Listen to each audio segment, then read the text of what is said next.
Caminé 80 kilómetros sin una gota de agua bajo el sol del desierto de Sonora, con 2 balas en el cuerpo y la certeza de que mis propios socios me habían dejado tirado para que me comieran los opilotes.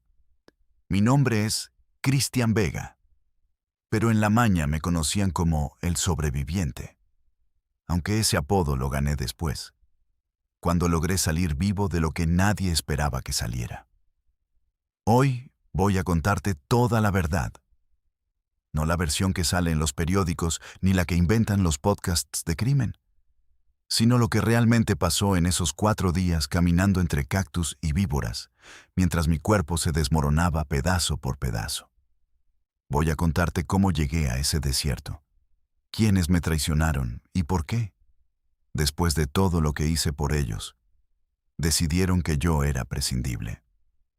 Pero antes de llegar a esa parte, tengo que llevarte al principio, al momento exacto en que un chamaco de 16 años de Ciudad Juárez decidió que prefería morir joven y rico que viejo y jodido.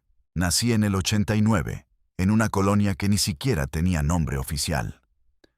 Solo le decíamos el kilómetro 20, porque quedaba a esa distancia del centro de Juárez. Mi jefe trabajaba de guardia de seguridad en una maquiladora que pagaba una miseria. Y mi jefa limpiaba casas en El Paso cruzando ilegalmente cada mañana a las 4.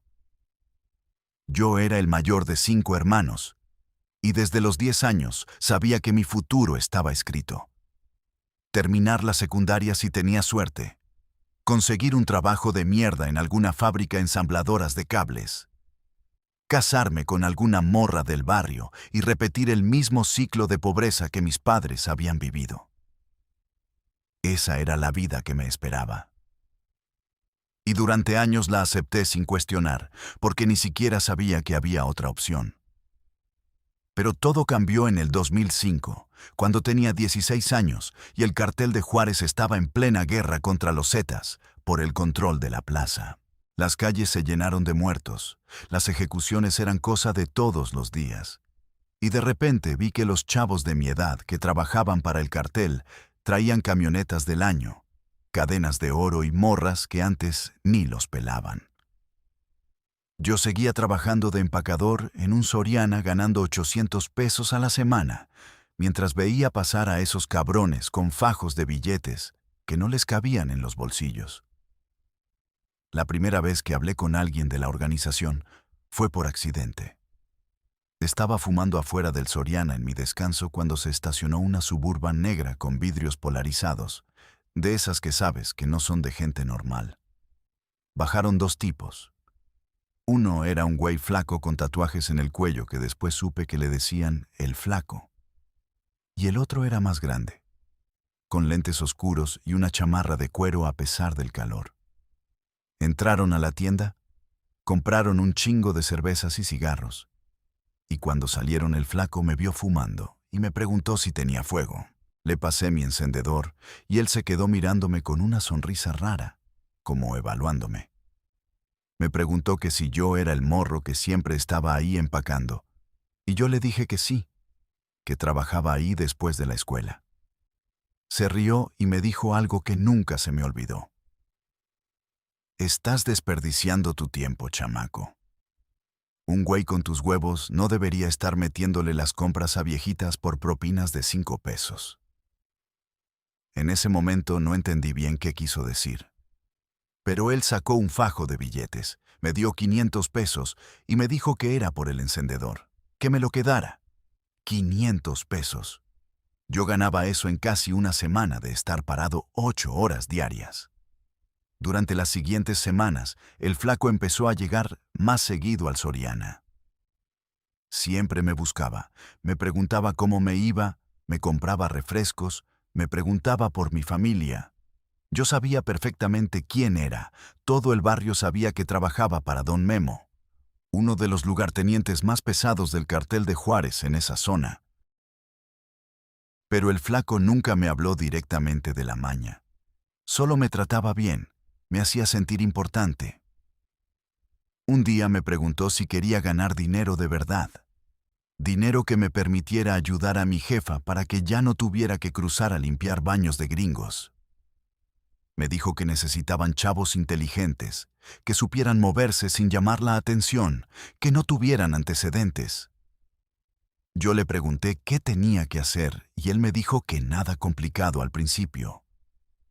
Solo llevar paquetes de un lugar a otro, ser halcón, reportar movimientos extraños en ciertas zonas. Me ofreció 3,000 pesos a la semana para empezar. 3,000 pesos. Casi 4 veces lo que ganaba en el Soriana matándome de lunes a sábado. Le dije que sí esa misma tarde. Mi primer trabajo fue el más fácil del mundo. Solo tenía que quedarme parado en una esquina específica cerca de la colonia Azteca y marcar un número si veía patrullas o camionetas sospechosas. Nada más. Me dieron un celular desechable. Me explicaron qué buscar y me pagaron 3,000 pesos en efectivo por una semana de estar ahí 4 horas diarias. Yo no podía creer que fuera tan sencillo. Durante el primer mes hice solo eso, ser halcón en diferentes puntos, y el dinero empezó a llegar constante. Le di la mitad a mi jefa diciéndole que me habían aumentado el sueldo en la tienda. Y con el resto me compré ropa nueva, tenis Jordan que siempre había querido. Invité a salir a una morra que me gustaba. Por primera vez en mi vida sentí que tenía control sobre algo, que no estaba destinado a ser invisible. Mis compas del barrio me empezaron a ver diferente. Me preguntaban de dónde sacaba el dinero. Y yo les decía que estaba trabajando en una bodega. Algunos me creían, otros sabían perfectamente qué pedo, pero no decían nada porque en Juárez en esos años, si querías sobrevivir, aprendías a no hacer preguntas. Después de 2 meses, el flaco me subió de nivel. Me dijo que había demostrado ser de confianza y que ahora necesitaban que hiciera entregas. Nada pesado, solo llevar mochilas de un punto a otro. Nunca abrir las mochilas, nunca preguntar qué había adentro. Las reglas eran simples. Llegar a tiempo, no llamar la atención, entregar y largarme. Me pagaban 500 pesos por entrega, y había días que hacía 3 o 4 entregas. Estaba ganando más en un día que mi jefe en un mes. Al principio las entregas eran en zonas que conocía, pero después me empezaron a mandar a lugares más pesados. A casas con guardias armados, a bodegas en medio de la nada, a ranchos donde había camionetas blindadas y perros entrenados para matar. Yo sabía perfectamente qué estaba haciendo. Sabía que esas mochilas llevaban droga o dinero o armas. Pero había cruzado una línea de la que ya no podía regresar. Ya le había probado el sabor al dinero fácil. Ya había visto cómo mi familia empezaba a vivir mejor. Ya no podía volver a empacar pinches bolsas de mandado por propinas. El día que todo cambió fue un sábado de octubre del 2006. El flaco me llamó temprano y me dijo que don Memo quería conocerme en persona, que había escuchado cosas buenas de mí y que posiblemente me iban a subir a hacer trabajos más importantes. Yo sabía que conocer a don Memo era entrar oficialmente a la organización, que ya no habría vuelta atrás. Pero también sabía que significaba más dinero, más protección, más respeto. Me recogieron en la misma Suburban negra y me llevaron a un rancho en las afueras de la ciudad. Cuando llegamos había como 20 camionetas estacionadas, puro modelo nuevo, puro blindaje, y un chingo de gente armada con cuernos de chivo y chalecos tácticos. Me bajé cagado de miedo, pero tratando de verme tranquilo. Me metieron a una casa enorme, con pisos de mármol y muebles caros, y ahí estaba don Memo sentado en un sillón de piel tomando whisky mientras 2 morras en bikini le hacían compañía. Era un hombre como de 50 años, gordo, con bigote y una mirada que te hacía sentir que podía leer cada pinche pensamiento que tenías. Me miró de arriba abajo y me preguntó mi nombre completo. ¿Cuántos años tenía? Si tenía familia. Le contesté todo con respeto, mirándolo a los ojos como el flaco me había enseñado, sin temblar. Don Memo se rió y le dijo al flaco que yo tenía huevos, que le gustaba eso. Luego me preguntó si estaba dispuesto a hacer lo que fuera necesario para ganar dinero de verdad. Y yo, sin pensarlo, le dije que sí. Don Memo se levantó, caminó hacia mí y me puso una mano en el hombro. Me dijo que en esta vida había dos tipos de personas: los que nacían para obedecer y morir pobres, y los que tenían los huevos para tomar lo que querían, sin importar las consecuencias. Me preguntó en cuál categoría quería estar yo. Le dije que en la segunda. Me miró fijamente y me dijo que entonces tenía que demostrar que no era puro hocico, que esa misma noche iba a tener mi primera prueba real. No me dijo qué era. Solo me dijo que me preparara mentalmente, porque después de esa noche ya no habría vuelta atrás. Yo asentí, tratando de no demostrar el miedo que sentía por dentro. Don Memo me dio un trago de su whisky. Me palmeó la espalda y me dijo que si pasaba la prueba, me iba a dar 20,000 pesos y un puesto oficial en su equipo. 20,000 pesos. Más de lo que mi familia ganaba en 3 meses. En ese momento, habría aceptado cualquier cosa. Esa noche me llevaron a una casa de seguridad en la colonia Partido Romero. Una zona controlada completamente por el cartel, donde ni las patrullas se atrevían a entrar. En el sótano había un hombre encintado a una silla, con la cara tan hinchada que apenas se le veían los ojos. Tenía la playera empapada de sangre y se veía que ya llevaba horas ahí. El flaco me pasó una pistola 9 milímetros y me dijo que ese güey había estado robando coca de los cargamentos y vendiéndola por su cuenta, que era un traidor y que los traidores no merecían vivir. Me dijo que mi prueba era simple. Tenía que ser yo quien lo ejecutara. Sentí que las piernas se me aflojaron, que el corazón se me iba a salir del pecho. Yo había visto muertos en la calle, había escuchado balaceras, pero nunca había tenido un arma en la mano con la orden de quitarle la vida a alguien.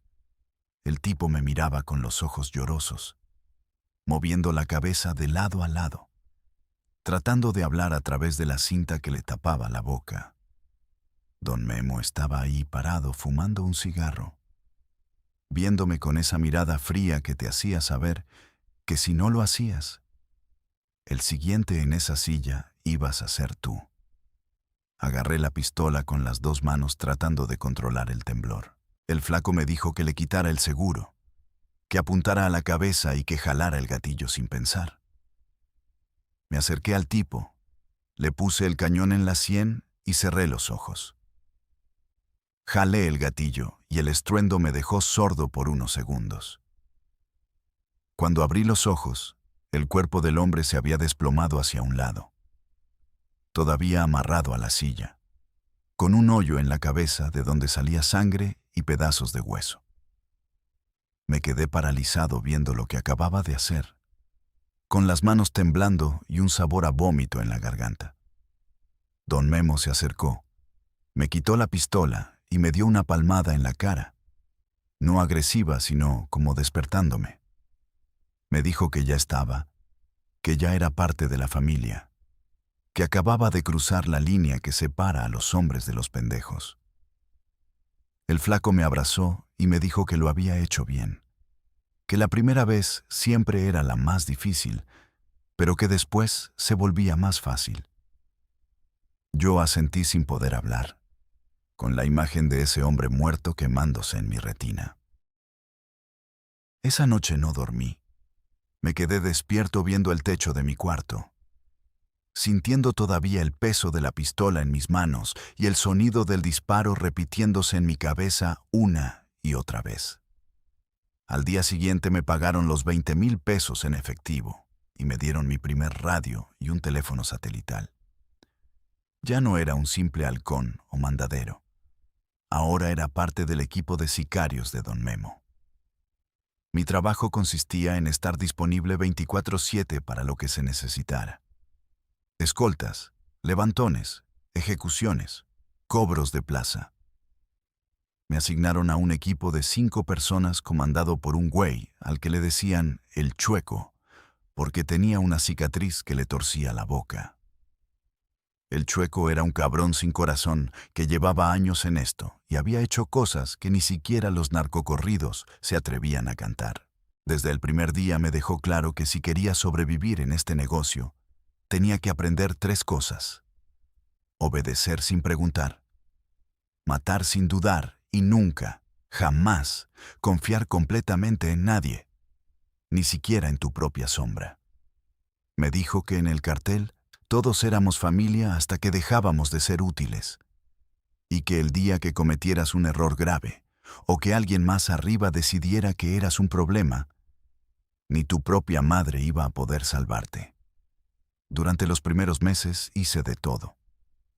Participé en levantones donde secuestrábamos a gente que debía dinero o que trabajaba para carteles rivales. Los llevábamos a casas de seguridad. Los torturábamos hasta que hablaran o hasta que nos aburrieran. Y después los ejecutábamos y tirábamos los cuerpos en lotes baldíos o los disolvíamos en tambos de ácido. Hice escoltas para capos que llegaban de Sinaloa o de Culiacán a reunirse con Don Memo, cuidándolos en restaurantes y antros mientras ellos discutían negocios de millones de dólares, como si estuvieran hablando del clima. Participé en enfrentamientos contra los Zetas en zonas disputadas. Balaceras en plena calle donde volaban las balas y la gente corría gritando mientras nosotros nos cagábamos de risa por la adrenalina. Cobré plaza en negocios que se negaban a pagar la cuota, quemé casas, golpeé gente, amenacé familias enteras. Y con cada trabajo el dinero seguía llegando. Llegué a ganar hasta 50,000 pesos en una semana cuando hacíamos trabajos pesados. Compré una casa para mi jefa en una colonia mejor. Le di dinero para que ya no tuviera que cruzar a El Paso. Metí a mis hermanos a escuelas privadas. En el barrio ya todos sabían a qué me dedicaba, pero nadie decía nada. Al contrario, me respetaban. Me saludaban con miedo. Las morras me buscaban porque sabían que traía dinero. La primera vez que torturé a alguien fue 3 meses después de entrar. El Chueco me dijo que teníamos que sacarle información a un halcón de los Zetas que habían atrapado espiando nuestras rutas. Lo tenían en una bodega amarrado a una silla de metal. Y cuando llegamos ya le habían dado una madriza, pero todavía no hablaba. El Chueco me pasó un soplete y me dijo que le quemara los pies hasta que cantara. Yo agarré el soplete, lo prendí y me acerqué al tipo que ya estaba llorando y suplicando. Le quité los zapatos y los calcetines. Y cuando le acerqué la llama a la planta del pie, el olor a carne quemada me dio asco. Pero el Chueco me gritó que no me detuviera, que siguiera hasta que hablara. El tipo empezó a gritar como animal, retorciéndose y prometiendo que iba a decir todo. Le pregunté qué rutas estaban vigilando, cuántos halcones tenían, dónde estaban las casas de seguridad de los Zetas. Habló de todo entre gritos y llantos, y cuando terminó el Chueco, me dijo que ya no servía y que lo ejecutara. Le metí 2 balazos en el pecho sin pensarlo. Esa vez ya no tembló mi mano, ya no sentí nada. Me estaba volviendo exactamente lo que ellos necesitaban que fuera, una máquina de matar sin remordimientos. El dinero me cambió completamente. A los 17 años ya traía cadenas de oro, relojes Rolex, ropa de marca, tenis que costaban más de lo que mi jefe ganaba en un mes. Compré mi primera camioneta, una Lobo del año con rines cromados y sistema de sonido que hacía temblar las ventanas. Empecé a andar con morras que antes ni me pelaban. Modelos de Juárez que sabían perfectamente de qué vivía yo, pero no les importaba mientras las llevara a antros caros y les comprara lo que quisieran. Me volví adicto a la adrenalina, a la sensación de poder que te da traer una pistola en la cintura y saber que nadie se va a meter contigo, porque saben que puedes desaparecerlos sin que nadie haga preguntas. Empecé a consumir coca en las fiestas que organizaba Don Memo. Fiestas donde había narcos, políticos, policías, empresarios, todos mezclados como si fueran mejores amigos. Veías al comandante de la policía municipal tomando whisky con el mismo capo al que supuestamente estaba persiguiendo. Veías a regidores y diputados riéndose con sicarios que tenían órdenes de aprehensión. Todo era una pinche mentira. Todo el sistema estaba podrido y comprado. Y nosotros éramos los que realmente mandábamos en la ciudad. Una noche en una de esas fiestas conocí a un cantante famoso de narcocorridos que había venido a tocar en privado para Don Memo. No voy a decir su nombre, pero todos lo conocen. Tiene canciones que suenan en toda la República. El güey llegó con su grupo. Cantó como 2 horas. Y después se quedó pistando y cotorreando con nosotros como si fuéramos sus compas de toda la vida. En un momento me preguntó que a qué me dedicaba. Y yo le dije que trabajaba para Don Memo, haciendo de todo. Se rió y me dijo que si quería salir en una de sus canciones, que le contara una historia buena. Le conté sobre un levantón que habíamos hecho en el centro de la ciudad en pleno día, donde bajamos a un empresario de su camioneta, lo metimos en la nuestra y desaparecimos en menos de 2 minutos, mientras la gente veía sin atreverse a hacer nada.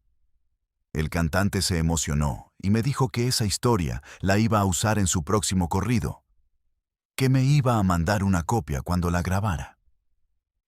Yo me sentí como si fuera alguien importante.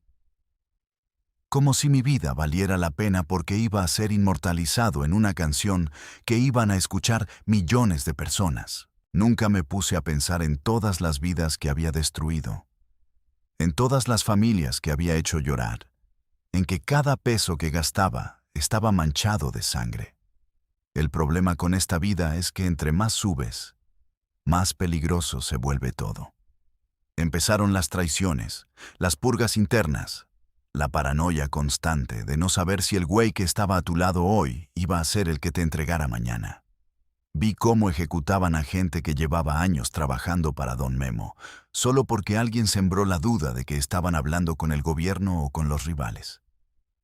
Vi cómo desaparecían familias completas porque el jefe de la familia había cometido un error. La violencia se volvió más brutal, más pública, más demente. Ya no solo matábamos, ahora descuartizábamos y dejábamos los cuerpos colgados en puentes con mensajes amenazantes. Ya no solo levantábamos a rivales, ahora también levantábamos a periodistas, a activistas, a cualquiera que dijera algo que no nos gustara. Juárez se convirtió en un infierno donde morían 10, 15, 20 personas diarias, y yo era parte de esa máquina de muerte que no se detenía por nada. Pero el dinero seguía fluyendo y yo seguía creyendo que era invencible. Me ascendieron a jefe de célula. Ahora tenía mi propio equipo de 10 sicarios a mi cargo y era responsable de cobrar plaza en toda una zona de la ciudad. Pasé de ganar 50,000 pesos semanales a ganar 200,000 cuando las cosas iban bien. Compré más casas, más carros. Tenía 3 morras diferentes en 3 colonias distintas y todas creían que eran las únicas. Me volví arrogante, creído. Pensaba que nada ni nadie me iba a tocar, porque tenía el respaldo de Don Memo y del cartel. Empecé a hacer negocios por mi cuenta sin reportar todo, guardándome un porcentaje de las extorsiones y los secuestros. Era estúpido, lo sé ahora, pero en ese momento me sentía tan poderoso que pensé que podía salirme con la mía. El chueco me advirtió varias veces que me calmara, que Don Memo tenía ojos en todos lados y que si se enteraba de que le estaba robando me iba a ir muy mal. Pero yo no le hice caso. Pensé que era lo suficientemente inteligente para cubrirme las espaldas, para borrar mis huellas. ¡Qué pendejo fui! Todo empezó a desmoronarse en el 2009 cuando el gobierno federal mandó al ejército a Juárez y empezaron los operativos masivos. Cayeron varios jefes importantes del cartel, las rutas se complicaron, El dinero empezó a escasear y don Memo se puso cada vez más paranoico. Empezó a sospechar de todos, a hacer investigaciones internas, a ejecutar gente por cualquier cosa. Yo sabía que era cuestión de tiempo antes de que descubriera lo que yo estaba haciendo. Así que traté de ser más cuidadoso, de reportar todo, de demostrar lealtad. Pero ya era demasiado tarde. Alguien de mi equipo, nunca supe quién, le fue con el chisme a don Memo de que yo estaba guardándome dinero. Don Memo mandó a sus contadores a revisar todas mis operaciones y obviamente encontraron las discrepancias. Una tarde me llamaron para una reunión supuestamente de rutina en el mismo rancho donde me habían dado la bienvenida años atrás. Yo llegué pensando que todo estaba bien, que tal vez solo querían hablar de estrategias o de nuevos territorios. Qué ingenuo fui. Cuando llegué al rancho había un ambiente raro, muy tenso. Los guardias no me saludaron como siempre, solo me miraron con esa expresión que ya conocía, la misma que ponían cuando alguien estaba a punto de ser levantado. Me hicieron pasar a la sala principal donde estaba don Memo sentado en su sillón de siempre.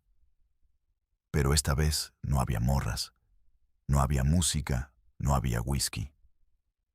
Solo estaba él, el Chueco y otros 3 sicarios que no conocía bien, pero que traían la mirada de verdugos. Don Memo me dijo que me sentara, y yo obedecí tratando de mantener la calma, aunque por dentro ya sabía que algo andaba muy mal. Me preguntó cómo iba todo en mi zona, si había problemas con las plazas, si los negocios estaban pagando a tiempo. Le dije que todo bien, que no había ningún pedo.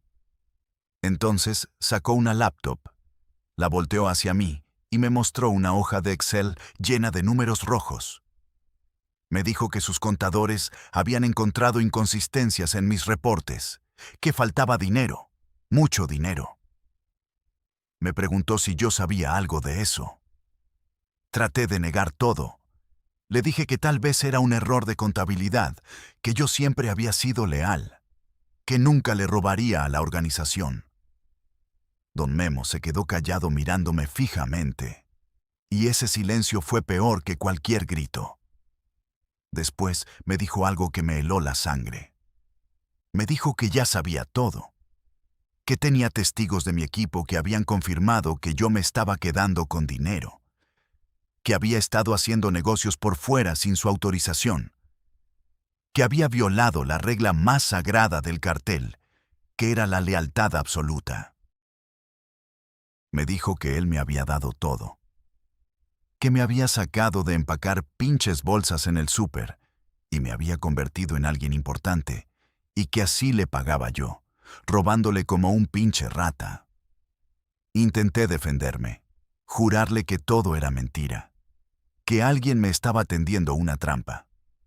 Pero él levantó la mano y me dijo que ya no quería escuchar mi voz. Le hizo una seña el Chueco y los otros 3 sicarios se me fueron encima. Me arrastraron al sótano, el mismo sótano donde años atrás yo había ejecutado a mi primera víctima. Me encintaron a una silla de metal, me quitaron la camisa y empezó lo que fueron las peores horas de mi vida.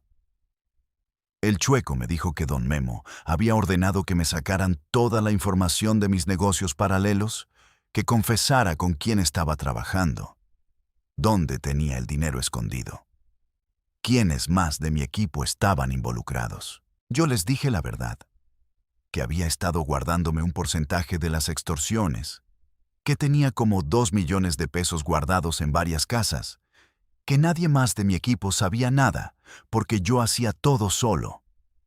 Pero no me creyeron. Pensaban que estaba mintiendo, que había más gente involucrada. Empezaron a golpearme con bates en las costillas, en la espalda, en las piernas. Sentía cómo se me quebraban los huesos con cada golpe, cómo la sangre me llenaba la boca. Me pusieron una bolsa de plástico en la cabeza hasta que casi me asfixiaba. Después me la quitaban y me dejaban respirar unos segundos antes de volverla a poner. Me quemaron con cigarros en el pecho, en los brazos, en la cara. Me metieron descargas eléctricas con una pistola Taser hasta que me orinaba del dolor. Y yo seguía diciendo lo mismo. Que nadie más estaba involucrado. Que todo había sido mi error, mi codicia. Después de como 3 horas de tortura, el chueco subió a hablar con don Memo, y yo me quedé ahí solo, atado a la silla, sangrando, con el cuerpo destrozado. Pensé que me iban a ejecutar ahí mismo, que mi historia iba a terminar en ese sótano igual que había terminado la de tantos otros. Pero después de un rato, bajó el chueco y me dijo que don Memo había decidido que mi castigo iba a ser diferente, que mi muerte iba a servir de ejemplo para todos los demás. Me dijo que me iban a llevar al desierto, que me iban a dejar ahí tirado sin agua, sin comida, con 2 balazos en el cuerpo para que muriera lento.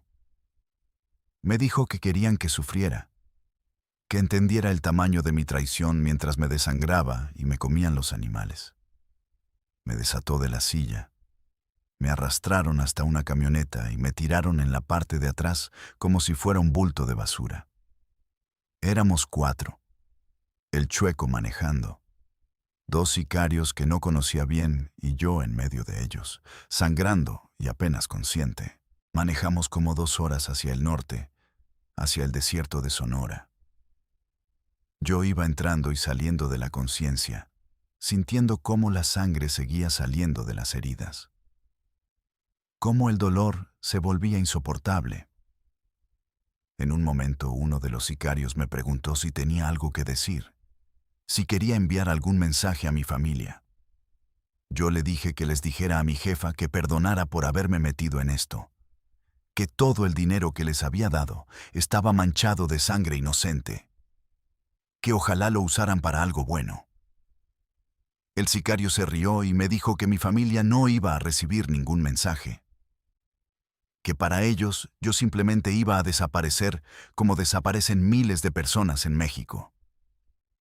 Después de eso, ya no hablé más. Solo me dediqué a tratar de respirar, a aferrarme a los últimos minutos de vida que me quedaban. Cuando finalmente pararon, era de noche y estábamos en medio de la nada. Solo se veía desierto en todas direcciones. Ni una luz, ni un sonido más que el viento. Me bajaron de la camioneta jalándome del pelo y me tiraron en la arena. El chueco se agachó a mi lado. Me miró a los ojos y me dijo que esto era lo que les pasaba a los traidores. Que yo había tenido todo y lo había tirado por ser un pinche codicioso. Sacó su pistola, me disparó en el hombro derecho y después en la pierna izquierda. El dolor fue tan intenso que grité hasta quedarme sin voz. Me dijo que esas 2 balas eran un regalo de don Memo, que con suerte me desangraría en 2 o 3 horas, que si tenía mucha suerte, tal vez aguantaría hasta el amanecer para que el sol me acabara de matar. Se subieron a la camioneta y se fueron dejándome ahí tirado, sangrando, muriendo. Escuché cómo el sonido del motor se alejaba hasta desaparecer completamente. Y después solo quedó el silencio absoluto del desierto y yo, con 2 balas en el cuerpo y la certeza de que nadie vendría a buscarme. Pero resulta que yo no nací para morir fácil. Resulta que algo en mi interior, tal vez el instinto de supervivencia o simplemente la terquedad de no darles el gusto de verme muerto, me hizo moverme. Me arrastré como pude hasta encontrar una roca grande donde pude recargarme y presionar las heridas con pedazos de mi camisa para tratar de detener el sangrado. El balazo del hombro había atravesado limpio. Dolía como si me estuvieran quemando con un fierro al rojo vivo, pero no había tocado ninguna arteria importante. El de la pierna era peor. La bala se había quedado adentro y sentía cómo la sangre seguía saliendo sin parar. Me quité el cinturón y me hice un torniquete apretándolo hasta que casi pierdo la conciencia del dolor.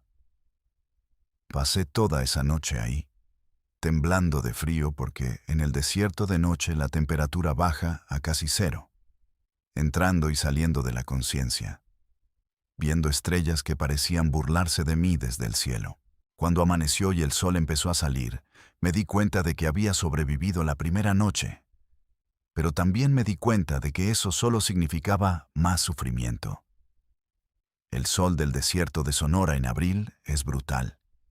Te quema la piel en minutos. Te deshidrata en horas. Yo no tenía agua. No tenía comida. No tenía forma de comunicarme con nadie. Mis opciones eran quedarme ahí esperando la muerte o intentar caminar hacia algún lado con la esperanza de encontrar ayuda. Miré alrededor y lo único que vi fue desierto. Kilómetros y kilómetros de arena, cactus y piedras. Pero a lo lejos, tal vez a unos 80 o 100 kilómetros según calculé después, vi lo que parecía una línea de montañas. Sabía que donde hay montañas puede haber pueblos, caminos, gente. Era mi única opción. Así que me paré como pude, apoyándome en la pierna buena, y empecé a caminar. Los primeros kilómetros los hice por pura adrenalina, por pura rabia. Cada paso era una tortura. La pierna herida me dolía tanto que tenía que arrastrarla. El hombro me ardía como si todavía tuviera el fierro caliente adentro. Y la sed ya empezaba a hacer efecto. Calculé que habían pasado como 12 horas desde la última vez que tomé agua. Y bajo ese sol infernal del desierto, tu cuerpo se deshidrata el doble de rápido. La boca se me empezó a secar. La lengua se me puso gruesa y pastosa. Los labios se me agrietaron y empezaron a sangrar. Pero seguí caminando porque quedarme significaba morir. Y yo no iba a darles ese gusto a esos hijos de puta. Cada paso que daba era un fuck you para Don Memo, para el Chueco, para todos los que pensaron que Cristian Vega se iba a quedar tirado esperando la muerte como un perro. Al mediodía el calor era tan intenso que sentía que me estaba cocinando vivo. La sangre de las heridas ya se había secado, pero cada movimiento las abría de nuevo. Empecé a alucinar, a ver cosas que no existían. Vi camionetas a lo lejos que resultaban ser solo rocas. Vi árboles que eran cactus. Vi agua que era solo el reflejo del sol en la arena. La desesperación por tomar agua se volvió peor que el dolor de las balas. Busqué cactus para tratar de sacarles líquido como había visto en las películas. Pero lo único que conseguí fue pincharme las manos con las espinas y sacar un líquido verde y amargo que me hizo vomitar la poca bilis que tenía en el estómago. Intenté lamer las rocas, pensando que tal vez tendrían humedad de la noche, pero solo me llenó la boca de tierra y me dio más sed. Mi cuerpo empezaba a apagarse. Los órganos empezaban a fallar por la falta de líquido. Sabía que tenía máximo 2 días antes de que el cuerpo se me empezara a comer a sí mismo. La segunda noche fue peor que la primera. El frío me calaba hasta los huesos y yo no tenía forma de hacer fuego. No tenía con qué cubrirme. Me acurruqué detrás de unas rocas tratando de protegerme del viento. Y ahí fue donde empecé a pensar en toda mi vida, en todas las decisiones que me habían llevado a ese momento. Pensé en mi jefa limpiando baños de gringos mientras yo le daba dinero sucio diciéndole que era de un trabajo honesto. Pensé en todos los hijos que dejé huérfanos, en todas las esposas que dejé viudas, en todos los padres que tuvieron que enterrar a sus hijos por mi culpa. Pensé en ese primer hombre que maté en el sótano, en cómo todavía podía ver su cara hinchada y sus ojos suplicantes. Pensé en todas las veces que torturé gente solo porque me lo ordenaron, sin siquiera saber si realmente eran culpables de algo o si solo eran víctimas de las paranoias de Don Memo. Pensé en el cantante ese de corridos que me dijo que iba a inmortalizarme en una canción, y me di cuenta de que las únicas canciones que merecía eran lamentos de las madres llorando a sus muertos. Al tercer día ya no podía caminar derecho. Me arrastraba, gateaba. Me detenía cada pocos metros porque las piernas ya no me respondían. La herida de la pierna se había infectado. Podía oler la carne podrida. Podía ver cómo se había puesto verde y morada. La fiebre me estaba matando. Temblaba y sudaba al mismo tiempo, aunque ya no tenía líquidos que sudar. Empecé a escuchar voces, a ver a gente de mi pasado caminando a mi lado. Vi a mi jefe que murió cuando yo tenía 12 años. Me decía que estaba decepcionado de mí, que había desperdiciado mi vida. Vi a víctimas mías paradas en círculo alrededor mío, mirándome con los mismos ojos muertos con los que las había dejado. Vi a el flaco que me ofrecía agua, pero cuando extendía la mano para agarrarla, desaparecía. No sabía qué era real y qué eran alucinaciones. Solo sabía que cada segundo que pasaba era un milagro que siguiera vivo. Pero algo pasó en ese tercer día que me dio fuerzas para seguir.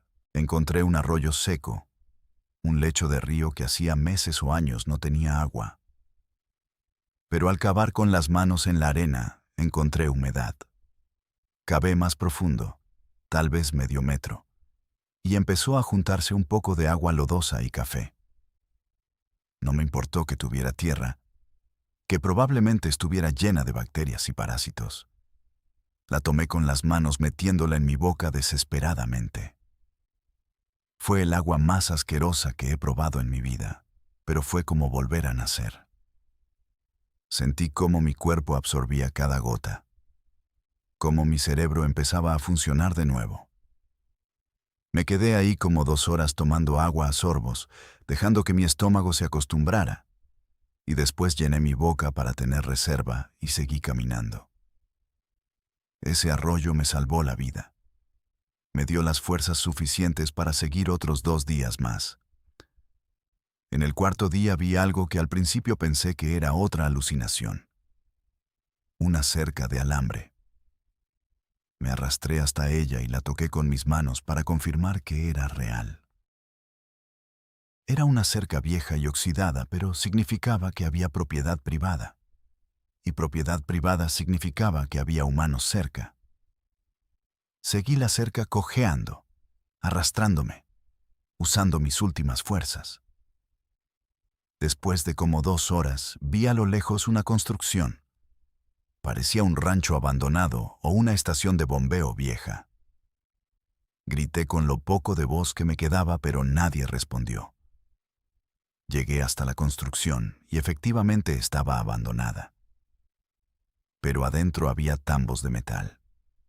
Los revisé uno por uno con la esperanza de encontrar agua, y en uno de ellos, en el fondo, había como 2 litros de agua de lluvia vieja, verde y con mosquitos muertos flotando.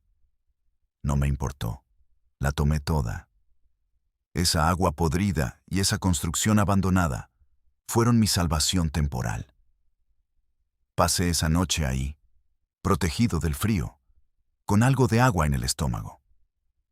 Por primera vez en 4 días, pensé que tal vez sí tenía una oportunidad de sobrevivir. Revisé mis heridas y lo que vi no fue bonito. La del hombro estaba infectada, pero no tan grave. Pero la de la pierna estaba necrosada. La carne estaba muerta y el olor era insoportable. Sabía que si no recibía atención médica, pronto iba a perder la pierna o iba a morir de septicemia. Pero al menos ya no me estaba desangrando. Al menos tenía un techo sobre mi cabeza, aunque fuera de lámina oxidada. Dormí como 3 horas, las primeras horas de sueño real en 4 días. Y cuando desperté con la luz del amanecer, tomé una decisión. Iba a seguir la cerca hasta encontrar un camino o un pueblo, aunque me tomara otros 4 días, aunque tuviera que arrastrarme todo el camino. El 5.º día caminé siguiendo la cerca y finalmente, después de como 6 horas, llegué a un camino de terracería. Era un camino sin pavimento, lleno de baches, pero era un camino y eso significaba que alguien lo usaba. Me senté a un lado del camino bajo la sombra de un mezquite y esperé. Pasaron horas sin que pasara nadie. El sol empezaba a bajar y yo empezaba a perder la esperanza cuando finalmente escuché el sonido de un motor. Era una pick-up vieja manejada por un ranchero, un señor como de 60 años con sombrero y botas. Cuando me vio se detuvo de inmediato. Se bajó corriendo y lo primero que me preguntó fue si me habían asaltado. Yo solo pude decir agua antes de desmayarme. El señor me subió a su pick-up, me dio agua de una botella que traía y me llevó al pueblo más cercano que quedaba como a 40 kilómetros. Me dejó en la clínica del pueblo donde una doctora me atendió. Me puso suero, me limpió las heridas y me dijo que era un milagro que estuviera vivo, que debía haber muerto el primer día por la pérdida de sangre. La doctora me preguntó qué me había pasado y yo le dije que me habían asaltado en la carretera, que me habían disparado y me habían dejado tirado. Ella no me creyó. Podía verlo en sus ojos, pero tampoco hizo más preguntas. Me dijo que tenía que reportar el caso a la policía municipal, porque era su obligación. Yo le supliqué que no lo hiciera. Le dije que los que me habían hecho esto tenían contactos en todas partes, que si la policía se enteraba de que estaba vivo, iban a venir a terminar el trabajo. Ella se quedó callada un momento y después asintió. Me dijo que me iba a dar un tratamiento de antibióticos para la infección, que me iba a dar analgésicos para el dolor, pero que necesitaba cirugía para sacar la bala de la pierna y no tenían los recursos ahí. Me dijo que tenía que ir a un hospital grande, pero que eso significaba registro, preguntas, investigaciones. Le dije que no podía hacer eso, que tenía que desaparecer. Ella suspiró y me dio una dirección en Hermosillo de un doctor que atendía a gente que no quería preguntas, gente como yo, que vivía en el mundo de las sombras. Me quedé 2 días en esa clínica escondido en un cuarto trasero, mientras la doctora me daba antibióticos intravenosos para controlar la infección.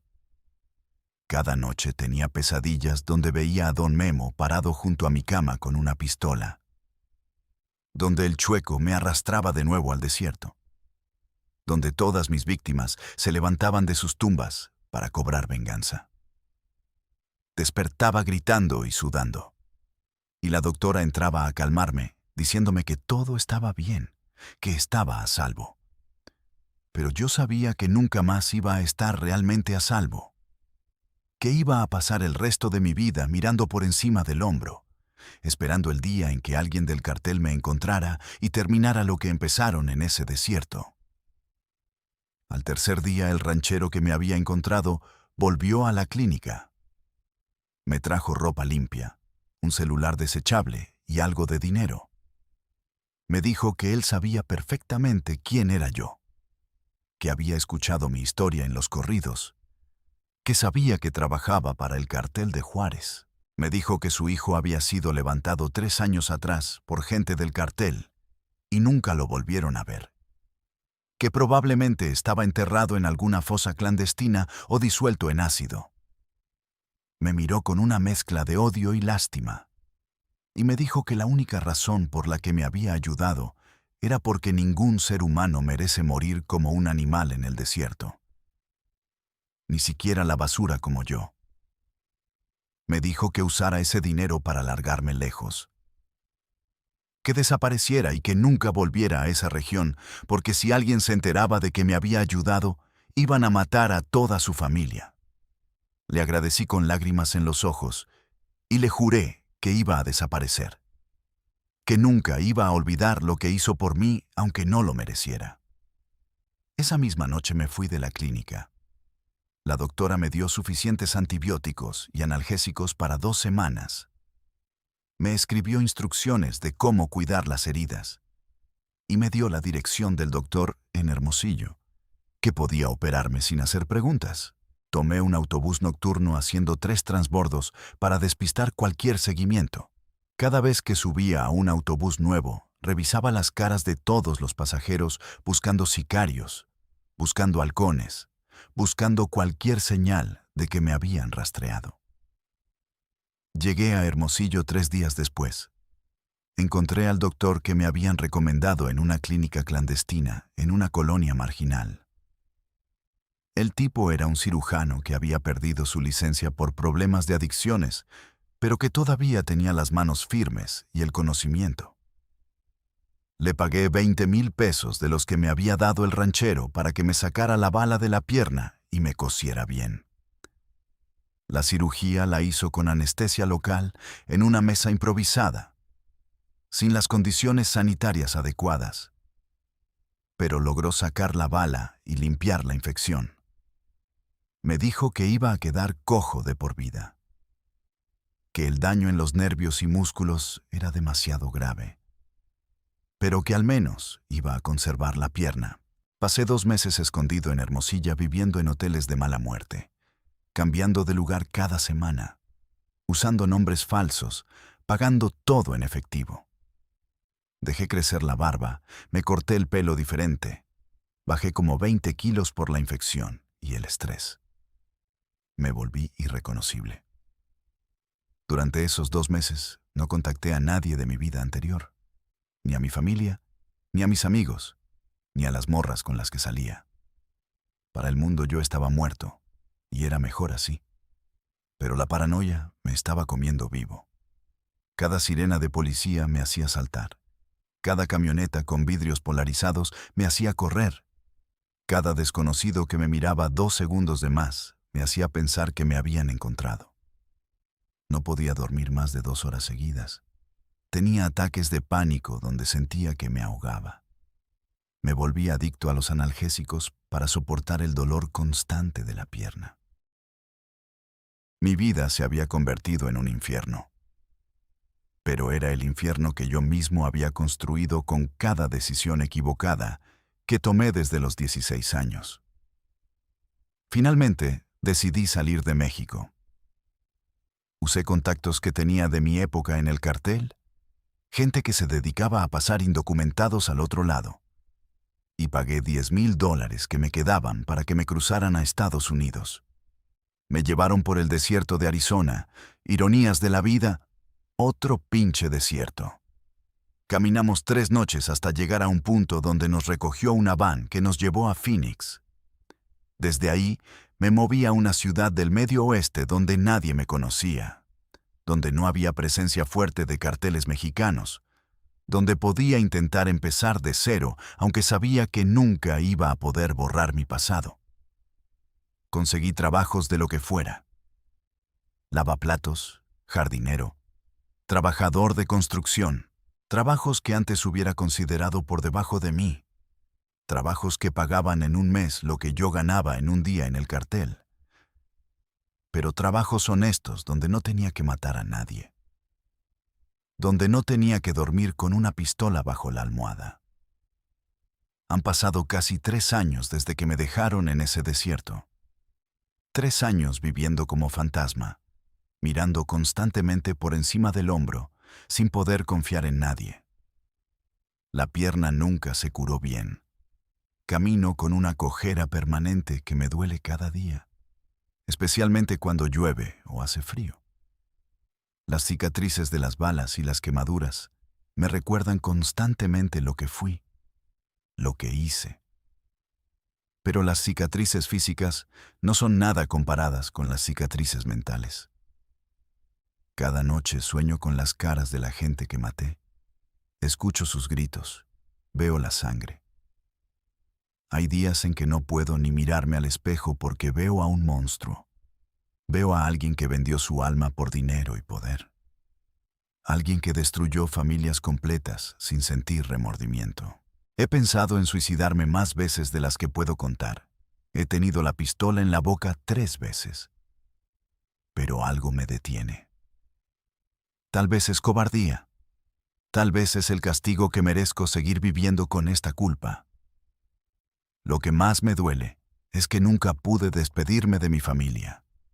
Para ellos yo simplemente desaparecí un día y nunca volví. Mi jefa probablemente piensa que estoy muerto en alguna fosa común. Mis hermanos crecieron sin saber qué pasó conmigo. El dinero que les di, que pensé que los iba a ayudar, probablemente solo les trajo más problemas cuando el cartel fue a buscarme y no me encontró. Es muy probable que hayan interrogado a mi familia, que los hayan amenazado, que les hayan hecho daño tratando de encontrarme. Y yo aquí estoy, vivo pero muerto por dentro, sin poder siquiera hacer una llamada para decirles que sigo respirando, porque esa llamada podría ser rastreada y ponerlos en más peligro. Ese es el precio real de esta vida.